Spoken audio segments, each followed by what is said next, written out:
Hi welcome back to my channel. ఈరోజు కథ మూగవైన ప్రేమ 4వ భాగాన్ని వినిద్దాం.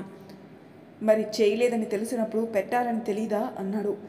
దాత్రికి ఏం మాట్లాడాలో తెలియక సైలెంట్ అయ్యేసరికి, ఏంటి అడిగిన దానికి సమాధానం చెప్పడం రాదా? మాటికి ముందు సైలెంట్ అయిపోతున్నావు. నీతో మాట్లాడి వేస్ట్, కానీ టిఫిన్ రెడీ చేసి పెట్టు, నేనొచ్చి మా మామ్కి తినిపిస్తా అని అంటాడు. సరే అండి అని బయటకు వచ్చేస్తుంది. రామ్ వెనకాలే వచ్చి దాత్రిని సూటిగా చూస్తూ టిఫిన్ ప్లేట్ తీసుకుని దేవి గారు రూమ్ వైపు వెళ్తున్నాడు. దేవి గారు రూమ్ ముందు నించుని డోర్ కొడుతూ ఉంటాడు. దేవి గారు డోర్ కొడుతుంది దాత్రి అనుకుని, ఏయ్ ఎందుకు పిలుస్తున్నావు? నేను ప్రశాంతంగా ఉండడం నీకు నచ్చదు కదా? ఎందుకు మాటికి ముందు విసిగిస్తున్నావు? నేనేమైనా అంటే తప్పుగా ఉంటుంది కదా మీ అందరికీ, వెళ్ళి ఇక్కడి నుంచి అని కోపంగా అంటారు. మామ్, నేను నీకోసం టిఫిన్ తీసుకొచ్చాను, డోర్ ఓపెన్ చేయి. దేవి గారు హ్యాపీగా డోర్ ఓపెన్ చేసి, నాన్న నా కోసం టిఫిన్ తీసుకొచ్చావా? ఇంట్లో నాకంటూ ఉన్నది నువ్వు ఒక్కడివే, నన్ను పట్టించుకునేది నువ్వు మాత్రమే నాన్న. నువ్వు లేని ఇన్ని సంవత్సరాలు నేను ఎంత బాధపడ్డానో నాకు మాత్రమే తెలుసు నాన్న. ఒంటరైపోయాను, నువ్వు వచ్చాకే నా ఫేస్లో హ్యాపీనెస్ వచ్చింది నాన్న అని ఓవర్ డైలాగ్స్ వేస్తూ ఉంటారు. మామ్, ఎందుకంత ఎమోషనల్ అవుతున్నావు? నేను వచ్చేసాను కదా, నీకెందుకు భయం? నిన్ను ఎవరు ఏమి అనుకున్నా నేను చూసుకుంటాను, టిఫిన్ చేయి ముందు అని దేవి గారిని తీసుకుని వచ్చి సోఫాలో కూర్చోబెట్టి ఎదురుగా కూర్చుంటాడు. నాకు తినాలని లేకపోయినా నీకోసం మాత్రం తింటాను నాన్న అని అంటూ కిచెన్ డోర్ దగ్గరున్న దాత్రిని ఉద్దేశించి, కొంతమందికి ఆస్తి అంతస్తు ఇలాంటివేమీ లేకపోయినా పొగరు మాత్రం ఉంటుంది నాన్న. నువ్వు అలాంటి వాళ్ళని ఎప్పుడు చూసి ఉండవు, నేను రోజు చూస్తూనే ఉన్నాను. ఒకరి ఇంట్లో ఉంటూనే వాళ్ళకే పొగరు చూపిస్తూ ఉంటారు. కేవలం వాళ్ళ కడుపు నిండితే చాలు, పక్కన వాళ్ళ కడుపు నిండక్కర్లేదా నాన్న? మన తిండి తింటూ మనల్ని పట్టించుకోరు నాన్న. అలాంటి వాళ్ళకి తిండి ఎలా సహిస్తుందో ఏంటో అని అంటూ రామ్కి అనుమానం రాకుండా, మీ డాడీ నందు చూసావా, నేను టిఫిన్ చేయకుండా రూమ్లో వెళ్ళిపోయినా నన్ను పట్టించుకోకుండా ఎవరి దారిన వారు వెళ్ళిపోయారు. నువ్వు మాత్రమే నా కోసం వచ్చావు నాన్న అని తింటూనే అంటారు. దేవి గారిని చూసి, వదిలే మామ్, డాడీ ఎందుకో కోపంగా ఉన్నారు, అవన్నీ నువ్వు పట్టించుకుంటే ఎలా? నువ్వు ముందు ప్రశాంతంగా టిఫిన్ చేయి, నీకోసం కాఫీ తెమ్మని చెప్తాను అని అంటాడు. అయ్యో, నువ్వు కాఫీ అడిగావు, నేను ఇవ్వలేదు కదా నాన్న, ఉండు, నేను టిఫిన్ చేశాక నీకు కాఫీ తీసుకొస్తాను. నువ్వు తిను మామ్, ఆ అమ్మాయి ఉంది కదా, తనకి చెప్తాను, నువ్వు తిను, చాలా డల్ అయిపోయింది నీ ఫేస్ అని అంటున్న రామ్ని చూసి, ఆ అమ్మాయి ఎందుకు నాన్న, నేను పెడతాను కదా అని అంటారు. నువ్వు తిను మామ్, ఆ అమ్మాయి ఎందుకుంది, పని చేయడానికే కదా, ఇంకా ఎక్కువ ఆపితే బాగోదు అని దాత్రిని సీరియస్గా చూస్తూ సరేనన్న అని అంటుంది. అని అంటూ డోర్ దగ్గరకు వచ్చి, వినిపించలేదా, మా ఇద్దరి కోసం కాఫీ తీసుకురా, అలానే మా మామ్ కోసం వాటర్ కూడా అని అంటాడు. రామ్ వైపు చూడకుండా సరే అండి అని లోపలికెళ్ళి కాఫీ పెట్టి బయటికి వస్తుంది. దేవి గారి చేతికిచ్చి రామ్కి ఇవ్వబోతూ ఉంటే దేవి గారు తన కప్ రామ్ చేతిలో పెట్టి, తీసుకోనన్నా అని అంటూ దాత్రి చేతిలోని మరో కప్పు తీసుకుంటారు. రామ్ అలానే చూస్తూ ఉంటే, వేడిగా ఉంది కదా నాన్న, నీ చేతులు కందిపోతాయి, అందుకే నా చేత్తో ఇచ్చాను అని కవర్ చేస్తుంది.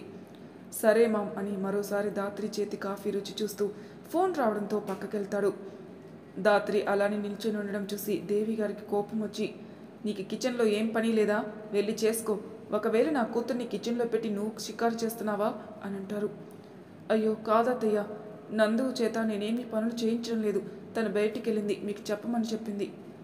నీకు చెప్పి అది బయటికి వెళ్ళిందా, నేను చచ్చాననుకుందా అని కోపంగా కప్పు నేలకేసి కొడతారు. దాత్రి భయంగా చూస్తూ, కాదత్తయ్య, మీరు రూమ్లోకి వెళ్ళిపోయారు కదా, తన ఫ్రెండ్ కాల్ మీద కాల్ చేస్తుందట, అందుకని కంగారుగా బయటికి వెళ్ళిపోయింది, తన్ని తప్పుగా అనుకోకండి అని అంటుంది. నా కూతురు గురించి నేనేమనుకోవాలో కూడా నువ్వే చెప్తావా? నా ఇంట్లో నాకే విలువ లేకుండా చేస్తున్నావు కదా నువ్వు అని కోపంగా పైకి లేస్తారు. దాత్రి వెనక్కు వెళ్తే, ఏమైంది మామ్, కప్పు కింద పడిపోయింది అని అంటూ వస్తాడు. అది నాన్న చేయి జారి కింద పడిపోయింది అని అంటూ దాత్రిని చూసి క్లీన్ చేయి అని అంటారు. సరే అత్తయ్య అని పగిలిన కప్ ముక్కల్ని తీసి డస్ట్బిన్లో వేస్తుంది. చూసావా నాన్న, నా కోపం మాత్రమే కనిపిస్తుంది, మరి నందు చేసింది కరెక్ట్గానే ఉందా నాన్న, నాకు చెప్పకుండా బయటికి వెళ్ళింది అని అంటున్న దేవి గారిని చూసి, ఏమైంది మా, బయటికే కదా వెళ్ళింది, ఎందుకంత సీరియస్ అవుతున్నావు? అయినా తను ఏమైనా చిన్నపిల్ల, నువ్వు అలాంటి చిన్న చిన్న వాటికి కూడా బాధపడితే ఎలా చెప్పు అని కూల్ చేసే పనిలో పడతాడు రామ్. సర్లే నాన్న, నేను నందుని ఏమీ అనలే, కాసేపు పడుకుంటాను, నువ్వు కూడా రెస్ట్ తీసుకోనన్నా. సరే మామ్, నువ్వు రెస్ట్ తీసుకో, నువ్వు కూడా రెస్ట్ తీసుకోనన్నా, ఇక్కడుండి ఏం చేస్తావు అని దాత్రి ఎక్కడ మాటలు కల్పిస్తోందో అని భయంతో అంటాడు. ఓకే మామ్, నేను వెళ్తాను, నువ్వు వెళ్ళు అని రూమ్ వైపు వెళ్తాడు. అమ్మయ్య అని అనుకుని కిచెన్లో ఉన్న దాత్రి దగ్గరకు వచ్చి, ఏయ్, నా కొడుకుతో ఏమైనా మాట్లాడడానికి ట్రై చేస్తున్నావా? ట్రై చేసావే అనుకో, ఊరుకొని చెప్తున్నాను. నా కూతుర్ని ఎలాగో నీ వైపు లాగేసుకున్నావు, వీణ్ణి కూడా నీ వైపు లాక్కోవాలని చూసావో నిన్ను వదిలే సమస్య లేదు, గుర్తుపెట్టుకో అని అంటారు. దాత్రి బాధగా, లేదత్తయ్య, నేను మాట్లాడను కూడా అని ఏడుపు వస్తుంటే సైలెంట్గా కన్నీళ్లు తుడుచుకుని, ముందు ఏడు పాపి, నా కొడుక్కి ఇష్టమైన వంటలన్నీ చెయ్యి, ఏవైనా తేడా చేసావో ఈరోజు నీకు ఫుడ్ ఉండదు అని అంటారు. సరే అత్తయ్య, చేస్తాను. నా కొడుకు ఏమీ ఇష్టమో నీకు తెలియదు కదా, అడగవా? అంటే ఏంటి, నీకు నచ్చినవి చేసి అవే పెడదామని అనుకుంటున్నావా? ఆహా కాదత్తయ్య, చెప్పండి, ఏం చేయమంటారు? ఇంట్లో చికెన్ లేదనుకుంటా కదా, వెళ్ళి తీసుకొచ్చి నా కొడుక్కి కోసం మంచి చికెన్ బిర్యానీ చెయ్యి, అలానే మటన్ కర్రీ చెయ్యి. చికెన్ ఇంట్లో లేదు కదా అత్తయ్య. అదే కదా చెప్పాను, ఇంట్లో లేదని. బయటికి వెళ్ళి తీసుకొచ్చి రెడీ చెయ్యి, ఆ మాత్రం వెళ్ళలేవా? కందిపోతావా? దాత్రికి భయం వేసిన రామ్ కోసం, సరే అత్తయ్య, వెళ్తాను అని అంటుంది. దాత్రి చేతిలో డబ్బులు పెట్టి, తొందరగా తీసుకొచ్చి ఫుడ్ రెడీ చేయి, నా కొడుక్కి మళ్ళీ ఆకలిస్తుంది, నువ్వు లేట్ చేయకు అని రూమ్లోకి వెళ్ళిపోతారు. దాత్రికి అలవాటు లేకపోయినా రామ్ కోసం బిక్కుబిక్కుమంటూ బయటకు వచ్చి వీధి చివరన్న చికెన్ షాప్కి వెళ్ళి చికెన్ మటన్ తీసుకుని వస్తూ ఉంటుంది. దాత్రి ఇంటికి దగ్గరలో ఉండగా కొందరు అబ్బాయిలు తనకి అడ్డొచ్చి, ఏయ్ పిల్ల, నీ పేరేంటి, చాలా బాగున్నావు, మాలో ఒకరిని పెళ్లి చేసుకుంటావా? మిగతా వాళ్ళం అడ్జస్ట్ అయిపోతాం, ఏమంటావు అని అంటారు. దాత్రి కంగారు పడుతూ, ప్లీజ్ అడ్డు తప్పుకోండి అని అంటుంది. అందులో ఒకడు ముందుకొచ్చి, మేము అడిగిన దానికి సమాధానం చెప్పి వెళ్ళు, నిన్నెవరూ ఆపరు, చెప్పు, మాలో ఎవరిని పెళ్లి చేసుకుంటావు? నన్ను చేసుకుంటావా? వీళ్ళందరికన్నా హ్యాండ్సమ్గా నేనే ఉన్నాను కదా, నువ్వు అను, ఇప్పుడే తాళి కట్టేస్తా అని అంటాడు. దాత్రికి ఏడుపొచ్చి వాళ్ళ నుంచి ఎలా తప్పించుకోవాలని చుట్టూ చూస్తూ ఉండగా, వదినా ఏమైంది అని అంటూ దాత్రి అక్కడికి వస్తుంది. నందుని చూడగానే కొంచెం ధైర్యం వచ్చి, నందు, మనం ఇంటికి వెళ్ళిపోదాం పదా అని అంటుంది. ఆగు చిలక, ఎక్కడికి వెళ్తావు నువ్వు, ఇంకా మేము అడిగిన దానికి సమాధానం చెప్పలేదు అని అంటూ దాత్రి మీదకి వస్తున్న వాడిని చూసి నందు కోపంగా, రేయ్, ఏంట్రా, ఎవరు మీరు, మా వదిన్ని ఏడిపిస్తున్నారు, ముందు అడ్డు తప్పుకోండి, లేదంటే పోలీసులకు ఫోన్ చేయాల్సి వస్తుంది అని అంటుంది. హేయ్, నువ్వాగు, నువ్వు కూడా బాగానే ఉన్నావు, కానీ మాకు ఈ పిల్ల మాత్రమే కావాలి, నువ్వు అడ్డులే, పోలీసులకు చేసుకుంటావో ఇంకెవరికైనా చేసుకుంటావో, నో ప్రాబ్లం అని నందుని వెనక్కి నెట్టడంతో పక్కకి పడిపోతూ ఉండగా తనని పడకుండా గట్టిగా పట్టుకుంటాడు ప్రశాంత్. నందు బాయ్ ఫ్రెండ్ అనమాట. నందుని సరిగ్గా నుంచోబెట్టి, ఏంటి నందు, ఏమైంది, ఏంటి ఇక్కడ న్యూసెన్స్, ఇంటి వరకు డ్రాప్ చేస్తానంటే వద్దని చెప్పావు, ఇప్పుడు చూడు ఈ వెధవలు ఏడిపిస్తున్నారు అని అంటూ ఉంటాడు. దాత్రిని చూసి కంగారు పడుతూ, ప్రశాంత్, నువ్వు మళ్ళీ ఎందుకు వచ్చావు, నిన్ను వెళ్ళిపోమని చెప్పాను కదా అని అంటున్నా నందుని చూసి, నీకు ఎలాగో బాయ్ ఫ్రెండ్ ఉన్నాడు కదా, ఈ అమ్మాయికి కూడా ఉంటే బాగుంటుంది, అందుకే మేము ఉంటామంటే మధ్యలో అడ్డుకుంటావేంటి, నువ్వు వెళ్ళి నీ బాయ్ ఫ్రెండ్తో మాట్లాడుకుంటూ ఉండు, ఈ అమ్మాయిని మేము ఎలాగైనా సెట్ చేసుకుంటాం అని అంటాడు ఒకడు. ప్రశాంత్ కోపంగా చూసి వాడు ముక్కు మీద ఒక పంచిచ్చి, రేయ్, ఇంకోసారి మీరు కనిపిస్తే నరికి పోకులు పెడతా, పోండ్రా అని పక్కనున్న వాళ్ళు మూతులు పగిలేలా కొట్టి నందు దాత్రిని పక్కకు తీసుకొచ్చి, వాళ్ళు మళ్ళీ రారు, కంగారు పడకండి అని షాక్గా చూస్తున్న దాత్రిని చూసి నందు వైపు చూస్తాడు. ప్రశాంత్, అసలు నువ్వు ఎందుకు ఇలా చేసావు, నేనేదో ఒకటి చేసి వదిలిని ఇక్కడ నుండి తీసుకుని వెళ్ళిపోయేదాన్ని కదా అని అంటుంది. ఇప్పుడు ఏమైంది, నీ వదినికి తెలిసిపోయింది అంతే కదా, ఎప్పటికైనా తెలియాల్సిందే కదా అని అంటూ దాత్రి వైపు చూసి, సిస్టర్, మీరు మమ్మల్ని తప్పుగా అనుకోకండి, మేమిద్దరం 3 yearsగా లవ్ చేసుకుంటున్నాం, ఎప్పటికైనా ఇంట్లో ఒప్పించి పెళ్లి చేసుకుంటాం, మీరు నందుని తప్పుగా అనుకోకండి అని అంటాడు. ఆహా లేదు, నేనేమీ అనుకోను, థ్యాంక్స్ అండి మమ్మల్ని సేవ్ చేసినందుకు అని నందు వైపు చూసి, నందు, ఇంటికి వెళ్దామా, మళ్ళీ లేట్ అయితే అత్తయ్య కోప్పడతారు అని అంటుంది. సరే వదిన అని ప్రశాంత్కి బాయ్ చెప్పి దాత్రితో పాటు ఇంటికి బయలుదేరుతారు. వదిన, నీకు నా మీద కోపంగా ఉంది కదా అని అంటుంది నందు. నందు, నాకేమీ కోపం లేదు, కానీ నువ్వు ఫ్రెండ్ అని చెప్పి ఈ అబ్బాయిని కలవడం ఏమైనా బాగుందా, అత్తయ్యకి తెలిస్తే ఎంత తిడతారు, నేను చూశాను అలానే, మన ఇంట్లో వాళ్ళు ఎవరైనా చూస్తే మిమ్మల్ని తప్పుగానే అనుకుంటారు కదా, ఇంకెప్పుడు ఇలా బయట కలవకు నందు, ముందు చదువు కంప్లీట్ చేసి తర్వాత ఆ అబ్బాయి వచ్చి ఇంట్లో మాట్లాడతానంటున్నాడు కదా. సారీ వదిన, నీకు కూడా అబద్ధం చెప్పాను కదా. నందు, నువ్వు నాకు అబద్ధం చెప్పావని నేనేమీ బాధపడడం లేదు, అత్తయ్యకి తెలిస్తే తిడతారని భయపడుతున్నాను, ఆ అబ్బాయి చూడ్డానికి చాలా మంచివాళ్ళనే ఉన్నాడు, మీరు మంచి పొజిషన్లోకి వచ్చాక మామయ్య వాళ్ళని ఒప్పించి పెళ్లి చేసుకోవచ్చు, కంగారు పడుకు, ఇప్పుడు స్టడీస్ మీద కాన్సన్ట్రేషన్ చేయి, సరేనా? సర్లే, ఇదంతా వదిలేసే, ముందు మనం తొందరగా ఇంటికి వెళ్ళాలి. సరే వదిన, నువ్వు చెప్పినట్టే వింటాను, ఇంకెప్పుడు నీకు అబద్ధం చెప్పి ప్రశాంత్ని కలవను అని బాధగా అంటున్న నందుని చూసి, సరే నందు, నాకేం కోపం లేదు, నువ్వు ఫస్ట్ అంటుంది. నందు నవ్వుతూ, నువ్వు అర్థం చేసుకున్నట్టు మా మామ కూడా అర్థం చేసుకోదు వదిన, అందుకే నువ్వంటే నాకు ఇష్టం, కానీ నీకు కూడా అబద్ధం చెప్పానంటే నాకు ఏదోలా ఉంది అని అంటుంది. నందు, ఇంకా వదిలే అంటున్నాను కదా, అయినా నాకెందుకు కోపం వస్తుంది చెప్పు, నువ్వు నా మరదలివి, పైగా నా బెస్ట్ ఫ్రెండ్వి కూడా, నిన్ను నేను ఎప్పుడు తప్పుగా అనుకోను, కాకపోతే కొంచెం భయం వేస్తుంది మిమ్మల్ని ఎవరైనా చూస్తారని, అంతే అని అంటున్నాను నందుని చూసి. నువ్వు హాస్టల్కి వెళ్ళిపోతా అంటుంది ఇతని కోసమేనా అని నవ్వుతూ అడుగుతుంది. అయ్యో వదిన, కాదు కాదు. దాత్రి నవ్వుతూ, సరే నందు, ఇల్లొచ్చేసింది, మన మాటలు ఇంకా నవ్వులు బంద్ అని అంటుంది. నందు నవ్వి, నీ నవ్వు చాలా బాగుంటుంది వదిన, కానీ ఎప్పుడు నవ్వడానికి ఉండదు కదా, మా మామ ఉంది కదా, నువ్వు నవ్వితే ఆవిడికి కళ్ళలో నిప్పులు వచ్చేస్తాయి అని అంటుంది.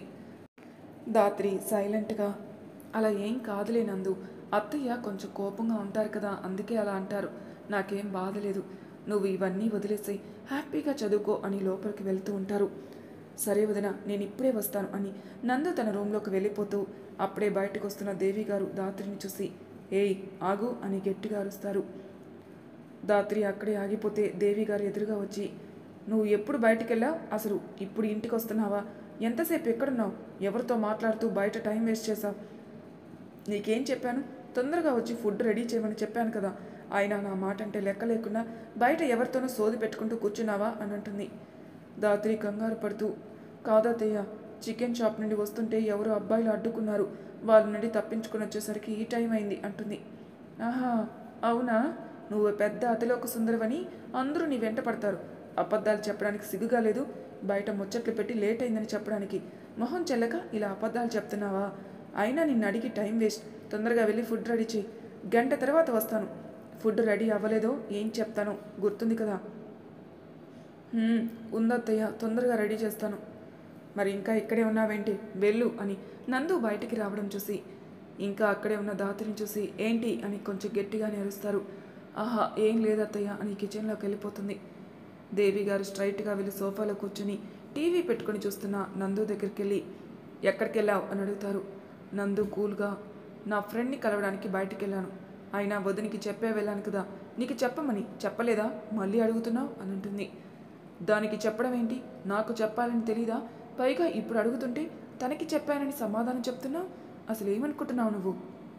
మామ్ సీన్ చేయకు, నాకు అసలు చాలా చిరాగ్గా ఉంది, బయటికి వెళ్ళడం కూడా తప్పేనా, ఈ ఇంట్లో ఆ మాత్రం ఫ్రీడమ్ లేదా నాకు, ఏం చేసినా తప్పు పడుతున్నావు, నీకు అడుగుతుంటే సీన్ చేస్తున్నట్టుందా నందు అని అంటూ ఉండగా, ఏంటి మళ్ళీ స్టార్ట్ చేశారా, ఎందుకు ఒక క్షణం కూడా పడడం లేదు మీకు, ఎలా ఉందో కానీ నాకు మాత్రం చాలా చిరాకు వచ్చేస్తుంది ఇక్కడ ఇదంతా చూస్తుంటే అని అంటాడు రామ్. అది కాదు నాన్న, ఎక్కడికి వెళ్ళావని అడిగితాను అంతే, నందు సరిగ్గా సమాధానం చెప్పకుండా సీరియస్ అవుతుంది అని అంటున్న దేవి గారిని చూసి, మామ్ ఫ్రెండ్ని కలవడానికి బయటికి వెళ్ళాలని చెప్పింది కదా, ఇంకా ఎందుకు డిస్కషన్, మీరు ఇలా ప్రతి చిన్న విషయానికి గొడవ పడుతూ ఉంటే నేను ఎందుకు వచ్చానో ఇక్కడ ఎందుకున్నానో అనిపిస్తుంది అని అంటాడు. సారీ నాన్న అని అంటూ నందని కోపంగా చూసి ఫోన్ రింగ్ అవుతున్న సౌండ్ విని, నేను ఇప్పుడే వస్తాను నాన్న, ఫోన్ వస్తుంది మాట్లాడొచ్చేస్తా అని రూమ్లోకి వెళ్తారు. దేవి గారు రూమ్లోకి వెళ్ళిన తర్వాత, నందు ఎందుకు ఎప్పుడు చూసినా మామతో గొడవ పెట్టుకున్నావు, నువ్వు ప్రతిసారి తనకి అలా ఎదురు చెప్తే తను ఎంత బాధపడుతుంది అర్థం చేసుకోవా అంటాడు రామ్. నీకు మామ్ గురించి ఏమీ తెలియదన్నయ్య, తెలిస్తే నువ్వు ఇలా మాట్లాడు, ఇక్కడే ఉంటావు కదా, నీకు తెలుస్తుందిలే తన స్వభావం అని రూమ్లోకి వెళ్ళిపోతుంది నందు. రామ్ నందుని చూసి, ఇదేంటి ఇలా అంటుంది, ఏం తెలియాలి నాకు, ఇంకా అడుగుదామంటే లోపలికి వెళ్ళిపోయింది, తర్వాత కలిసినప్పుడు అడగాలి అని అనుకుని కిచెన్లో నుండి గుమగుమలు రావడంతో అటువైపుగా వెళ్తాడు. దాత్రి కిచెన్లో ఉండడం వల్ల నుదుటి మీద పడుతున్న చెమటల్ని తన ఓనితో తుడుచుకుంటూ నడుము దగ్గర దోపుకొని ముఖం మీద పడుతున్న వెంట్రుకల్ని చెవి వెనక్కి పెట్టుకుంటూ వంటలు చేస్తూ ఉంటుంది. రామ్ ఏదో ట్రాన్స్లో ఉన్నట్టు దాత్రి వైపే వెళ్తూ ఉండగా దేవి గారు అప్పుడే బయటకు వచ్చి కిచెన్లోకి వెళ్తున్న రామ్ని చూసి, నాన్న రామ్ అని పిలుస్తుంది. రామ్ వెనక్కి తిరిగి, వస్తున్నాను మామ్ అని దేవి గారి దగ్గరికి వెళ్ళి, ఏంటి చెప్పు మామ్ అని అడుగుతాడు. ఏం లేదు నాన్న, అక్కడేం చేస్తున్నావు. ఏం లేదు మామ్, జస్ట్ వాటర్ తాగుదామని వెళ్తున్నాను అంతే, నువ్వు పిలిచా వచ్చేసాను చెప్పు. ఓ సరే, నీకు వాటర్ కావాలంటే నేను తెప్పిస్తా, కానీ నీతో ఒక విషయం మాట్లాడాలి ఇరారా అని సోఫాలో కూర్చోబెట్టి రామ్కి ఎదురుగా కూర్చుంటారు. ఏంటి మామ్, చెప్పు తొందరగా, నాకు వర్క్ ఉంది. ఓ సరే చెప్తానుండు అని తన మొబైల్లో ఉన్న ఒక ఫోటో చూపిస్తూ, ఈ అమ్మాయి మన రాజ్యం ఆంటీ ఉన్నారు కదా, వాళ్ళ అక్కగారి అమ్మాయి అట. నీకు జోడీగా బాగుంటుందని రాజ్యం ఆంటీ నన్ను ఎప్పటి నుండో అడుగుతున్నారు. ఆ అమ్మాయి ఇక్కడే మన హైదరాబాద్లో జాబ్ చేస్తుంది. నువ్వు ఓకే అంటే మీ ఇద్దరు ఒకసారి మీట్ అయ్యి మాట్లాడుకోవచ్చు, ఏమంటావు అని అంటారు. రామ్కి తెక్కొచ్చి, మామ్ నువ్వు బాగానే ఉన్నావా? నేను ఇంటికి వచ్చింది పెళ్లి చేసుకోవడానికి కాదు, బిజినెస్ స్టార్ట్ చేయడానికి. నువ్వు ఇప్పుడిప్పుడే ఇలాంటి ఆలోచనలు పెట్టుకోకు, నాకు ఇష్టం లేదు. ఒక 2 years దాకా నేను పెళ్లి చేసుకోను, నన్ను ఇబ్బంది పెట్టుకో మామ్ అని రూమ్లోకి వెళ్ళిపోతాడు. ఇదేంటి, నా మాట కాదనడు అనుకుంటే ఇలా అన్నాడు. 2 years దాకా పెళ్లి చేసుకోడా, లేదంటే నేను చెప్పిన సంబంధం చేసుకోడా అని అనుకుంటూ, చిచి నా కొడుకు అలా చేయడు, నా మాట జవదాటడు అని తనకు తానే సర్ది చెప్పుకొని మొబైల్లో రీల్స్ చూస్తూ కాలక్షేపం చేస్తూ ఉంటారు.